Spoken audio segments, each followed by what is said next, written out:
Let's talk about one of the most tragic heroes in Marvel Comics and the reason for the civil war between Iron Man and Captain America.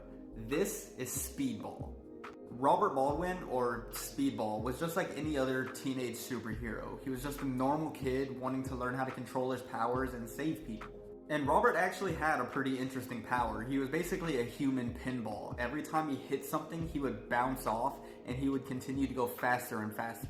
Now, at one point, Speedball actually tried to join the Avengers, but he was turned down, but things started to look up whenever he joined the New Warriors.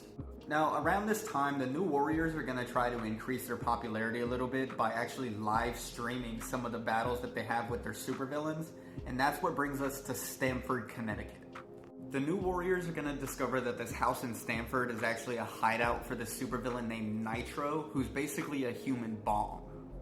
Speedball is going to try and take out Nitro before he can use his powers, but he's not going to be strong enough. So Speedball's teammate Namorita is going to take Nitro and throw him across town.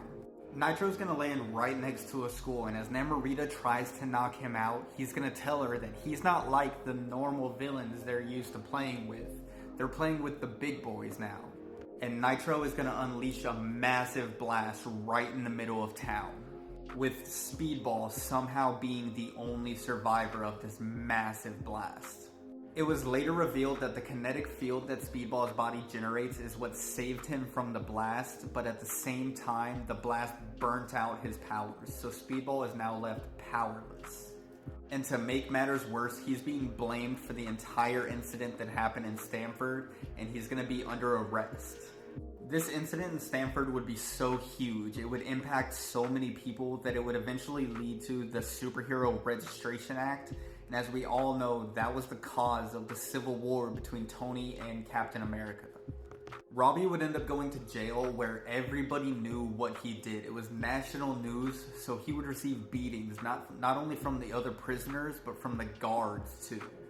While he's in prison, Robbie would hold on to his innocence and swear that it wasn't his fault that Stamford was destroyed, it was Nitro's. But every single person told him, just admit your guilt, sign the Superhuman Registration Act, and we will let you go. But Robbie was too proud. He knew that he was just trying to be a hero, so he refused to sign the superhero registration. Robbie's beatings would continue to get worse and worse, and now that he's powerless, he has no real way to defend himself. Over time, Robbie would actually start to stand up for himself a little bit more in prison, and he would even start challenging some of the other inmates to fights. And it was during one of these fights that Robbie discovered that his powers had actually changed. Everybody thought that Robbie's powers had burnt themselves out, that he was now powerless, but in reality, his powers could only activate whenever he was in extreme pain. And his powers would manifest in a different way now. Instead of affecting his body and causing him to bounce off of different objects, they would just be a massive eruption of energy. Robbie would learn to control this power a little bit more and more, and eventually he would begin using it on the other inmates as a way to defend himself. And eventually he would agree to sign the Superhuman Registration Act. But Robbie would still be carrying a tremendous amount of guilt for what happened. Over 600 people lost their lives in Stamford because of what him and the New Warriors did, and Robbie would continue to feel responsible for all of it. So Robbie is going to end up burning his Speedball costume, and he's going to end up getting a brand new outfit. Robbie's new outfit is lined with these spikes both inside and out, and each spike is supposed to represent one of the people that died in Stamford, Connecticut. And because Robbie now has to be in pain for his powers to work, the costume works on two different levels. One, it's a constant reminder of all of the people that died as a result of his actions.